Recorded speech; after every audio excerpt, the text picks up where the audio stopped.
Filosofía aquí y ahora. Movimientos políticos en Argentina.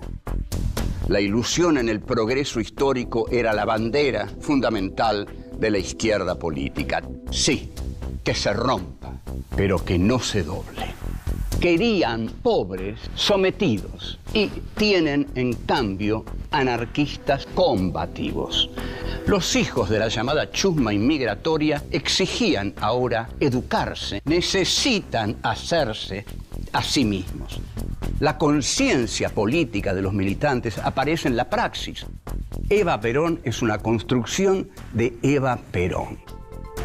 El tercer mundo es el que iba a encabezar la lucha contra la opresión. Cortar de un solo tajo la cabeza de la víbora marxista. Que vengan los capitales de todo el mundo sin condiciones de ningún tipo. Develar cómo fueron los movimientos políticos que dieron forma a este país que hoy tenemos. El víborazo. 1. Cortar la serpiente marxista. 2. Clase obrera al frente. 3. El mundo marcha hacia el socialismo. 4. 5 por 1 no va a quedar ninguno. 1. Cortar la serpiente marxista. La muerte y el secuestro del general Aramburu, que ocurren el 29 de mayo de 1970, a un año del Cordobazo y también en el Día del Ejército, trae consecuencias importantísimas, digamos, no quiero decir a nivel, pero bueno, voy a decir a nivel porque soy argentino, a nivel político. Juan Carlos Onganía, el hombre que había dicho que iba a permanecer 30 años en el gobierno, renuncia. Renuncia y asume Alejandro Agustín Lanusse, que es el que ya maneja todos los hilos. Pero no asume todavía la presidencia Lanusse. Nos hace traer a un nuevo presidente. A ver, ¿cómo se votaba en esos años? A ver si lo entendemos bien. ¿Cómo se votaba en esos años? Bueno, no se votaba. Esto quizás ayude a comprender un poco la violencia de la izquierda peronista, que no era toda violenta ni por asomo, pero un régimen dictatorial que sofoca las ansias de expresión de una sociedad genera violencia. La violencia fue generada por los regímenes ilegales, anticonstitucionales y antidemocráticos que se generaron a partir del golpe del 16 de septiembre de 1955. No lo voy a decir de nuevo, pero que quede bien claro, porque es así.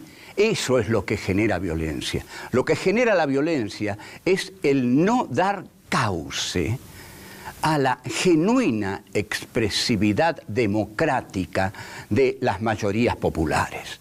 Al no hacerlo, las mayorías populares no encuentran otro camino más que el de la violencia. Entonces, fíjense ustedes hasta qué punto se ofendía al ciudadano. Yo recuerdo, estaba en el living de mi casa, tenía la televisión encendida y de pronto, por cadena, informa a la junta militar la foto de un tipo con una cara de perro que asustaba y dice, tenemos que informar al pueblo, nada, ni el honor ni nada, tenemos que informar al pueblo que el nuevo presidente de la República es el general Marcelo Levingston, que está cumpliendo funciones en Washington y que llegará en breve a la Argentina. Nada más. O sea, venía de Washington. ¿Qué estaba haciendo en Washington?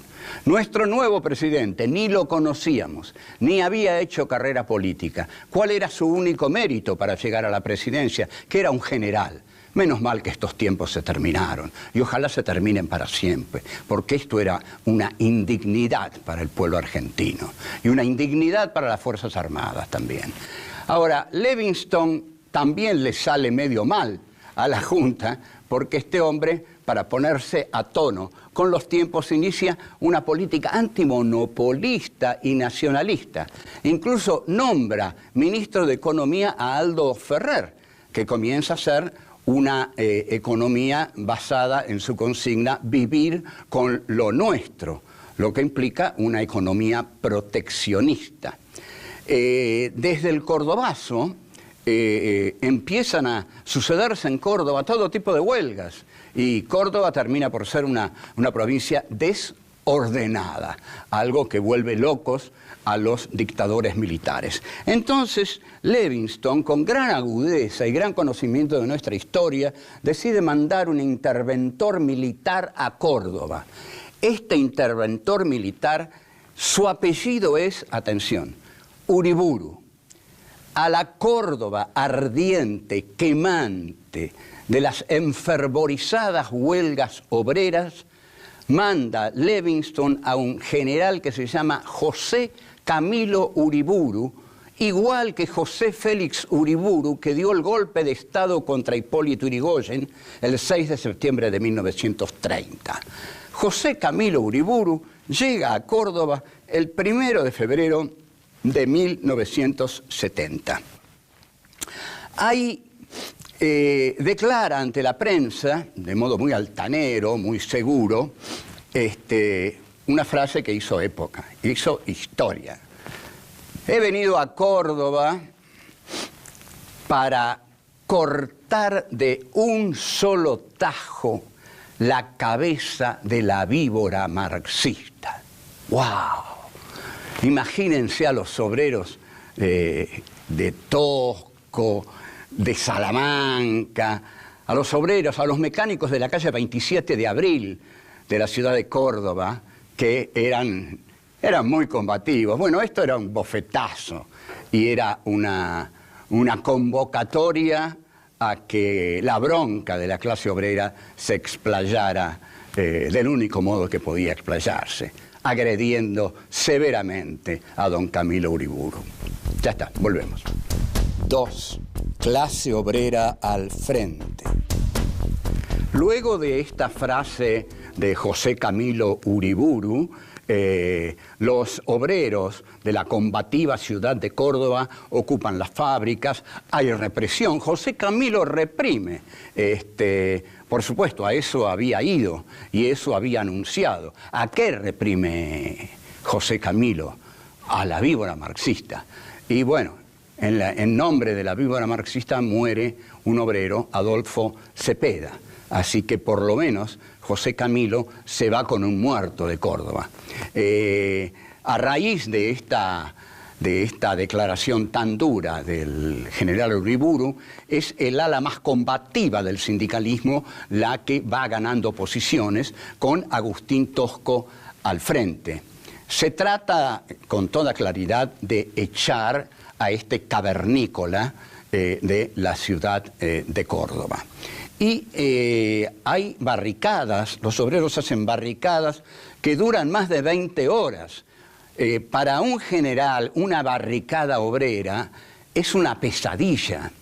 Cuando los obreros hacen barricadas por el golpe de Menéndez de 1951 a Perón, Ángel Solari, muy fiel a Perón, va y le dice: general, lo único que empañó la jornada fueron esas barricadas obreras. No necesitamos barricadas obreras para defender su gobierno. Está el ejército. Bueno, las barricadas obreras estuvieron en el Cordobazo y junto con los sindicalistas de Citrac, Citram, con los camioneros, con los mecánicos de la calle 27 de Abril, con todos ellos militantes, recogen el nombre que lanzó José Camilo Uriburu, de la víbora marxista a la cual el descendiente de José Félix Uriburu iba a cortar de un solo tajo. El sindicalismo combativo saca la palabra víborazo. Lo que vamos a hacerle a este hombre es un víborazo. Y el diario La Voz del Interior, que no es marxista ni lo será, dibuja a una víbora en tapa, primera plana, a una víbora que se devora a José Camilo Uriburu, que era lo que estaba ocurriendo. Su propia víbora La víbora que él denunció se lo devora. José Camilo renuncia entonces el 17 de marzo y estuvo poco más de un mes y medio en Córdoba. Es toda una historia. Yo cuando viví esto, muy jovencito, pensé, alguna vez tengo que hacer una novela de esto. Hay que hacer una novela, espero hacerla, si el tiempo me da tiempo.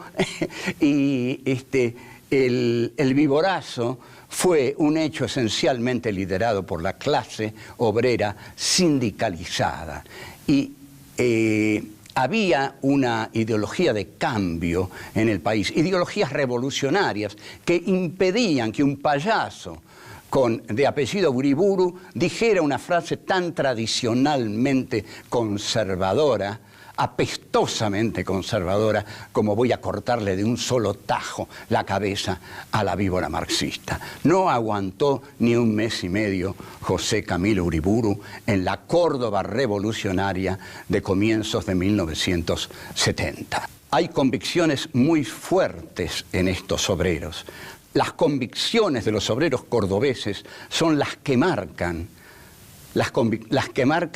la muerte de las convicciones de José Camilo Uriburu, que eran unas convicciones torpes. No hay duda que este hombre era un ultraderechista, pero no sabía ni siquiera manejarse en política.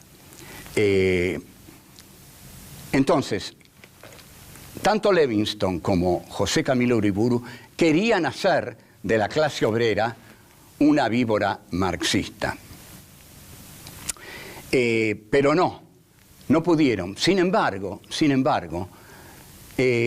seguramente Tosco sabía que las fuerzas represivas son muy poderosas, eran muy poderosas en la Argentina, y que la lucha iba a ser muy difícil. Y Osvaldo Bayer cuenta que en 1961 asistió a una conferencia de Ernesto Che Guevara, y Ernesto Che Guevara dijo que la revolución era posible en América Latina, en un texto que se llama Cuba, excepcionalidad histórica o vanguardia en la revolución.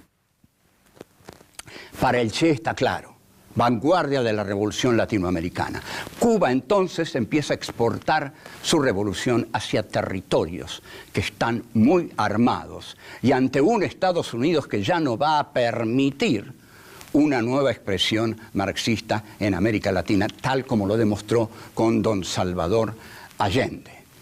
Entonces, cuando Bayer le dice al Che, cuidado, porque las fuerzas de represión en Argentina son muy poderosas, el Che le dice, despectivo, son todos mercenarios.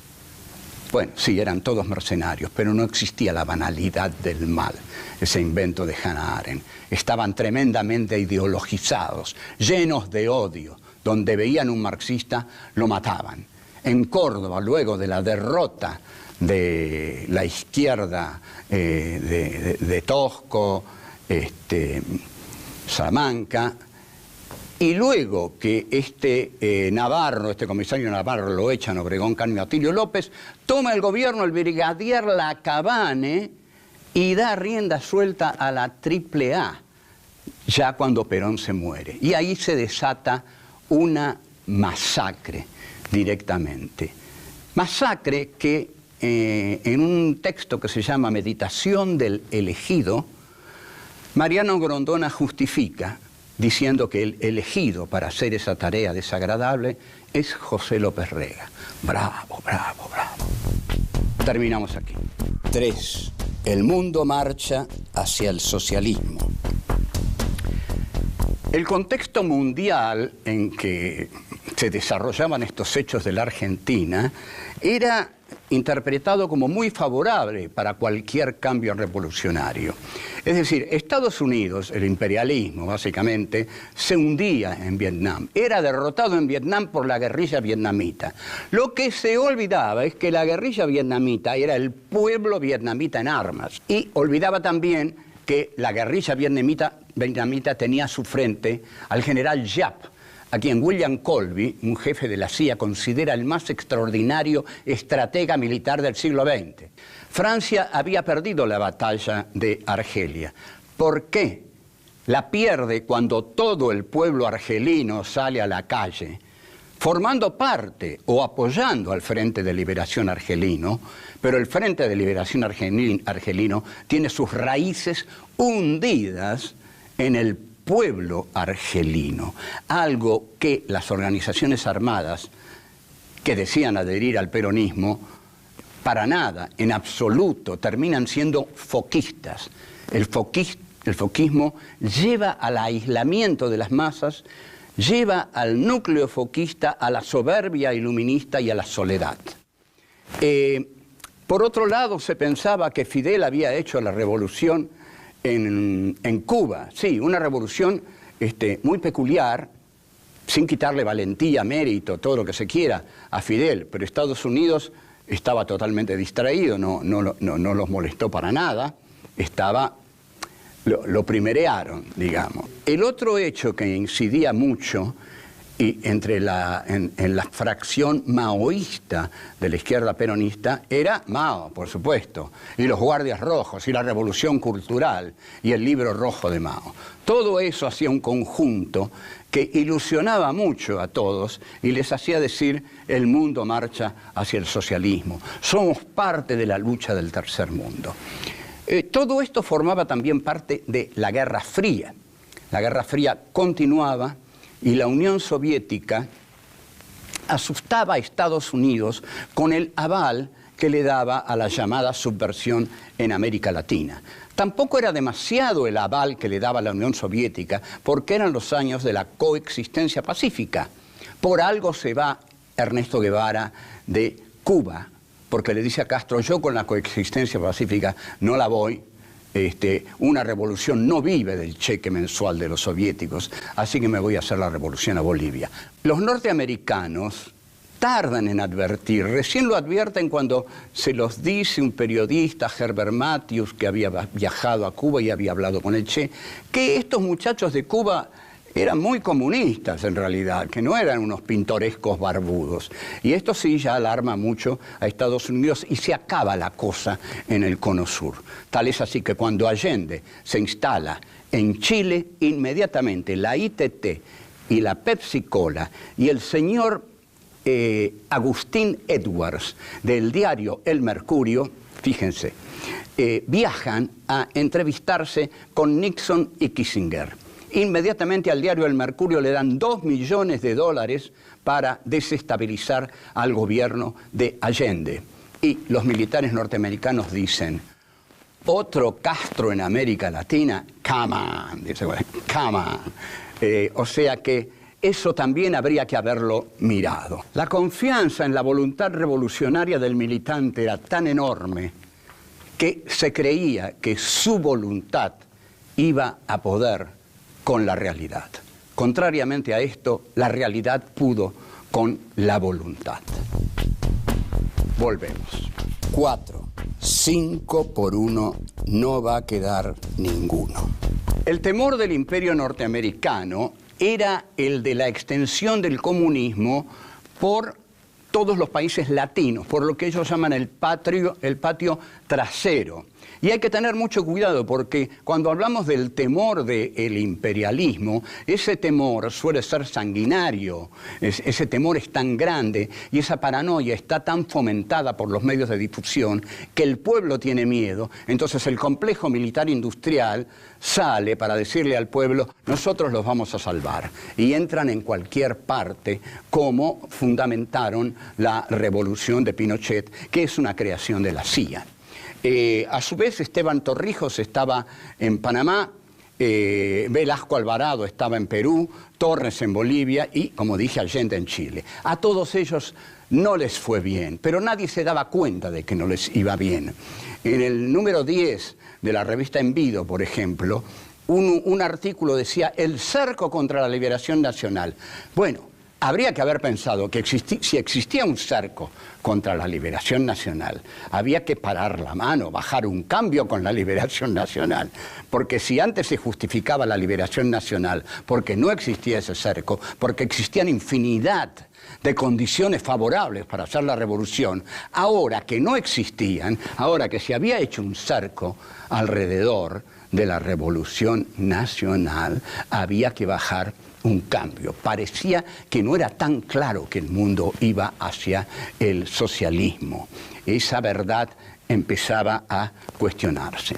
La consigna que se largaba era la que se tomó del discurso del 31 de agosto de 1951 de Perón, donde Perón dijo: por cada uno de los nuestros que caiga van a caer 5 de ellos. Entonces la tendencia comienza a avivar: 5 por 1 no va a quedar ninguno. Y esta consigna la recuperan los militares de la represión para justamente castigar 50 por 1. Lo que se ignoraba, lo que no se había tomado en consideración, era el poder de fuego del ejército. Cuando alguien se enfrenta a un enemigo, tiene que saber qué tiene ese enemigo y qué tiene uno. Había tal efervescencia y finalmente, a partir de la muerte de Perón, cuando las organizaciones armadas se sustantivizan y ya no les importa el pueblo. El pueblo se había ido a su casa. Rodolfo Walsh justamente va a decir: tendríamos que haber seguido el reflujo de las masas. Por supuesto que había que haber seguido el reflujo de las masas, pero no se siguió. Bueno, esto también hoy no lo podemos tratar a fondo, pero los militares estaban tremendamente formados en lucha antiguerrillera. Habían sido formados por la organización de la Armée Secrète de los franceses en Argelia. Estos franceses ya habían estado en el palco de Ezeiza, arriba, en el palco de Ezeiza, al lado de Osinde y de Leonardo Fabio. Pero antes de eso habían existido jornadas inolvidables para la clase obrera. No solamente el cordobazo, el viborazo. El viborazo fue un triunfo esplendente de la clase obrera industrial de Córdoba. El señor José Camilo Uriburu, que había amenazado con cortarle la cabeza de un solo tajo a la víbora marxista, se tuvo que ir al mes y algunos días. Seguramente el día en que se fue José Camilo Uriburu, Agustín Tosco, Salamanca, hicieron una gran fiesta. Imagino los chorizos, la alegría de los obreros, y ese día, ese momento, con vino de damajuana y con algunas chicas felices, por supuesto, muchas chicas que los acompañaban y los pibes. Ese momento debe haber sido eterno, y efectivamente fue eterno, fue de ellos. Bueno, chao.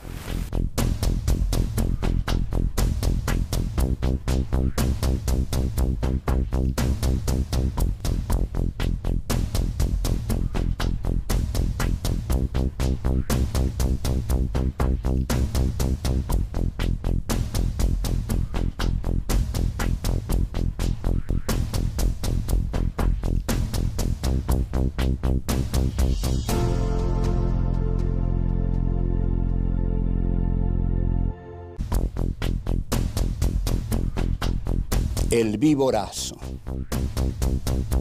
1. Cortar la serpiente marxista. 2. Clase obrera al frente. 3. El mundo marcha hacia el socialismo. 4. 5 por 1 no va a quedar ninguno. 1. Cortar la serpiente marxista.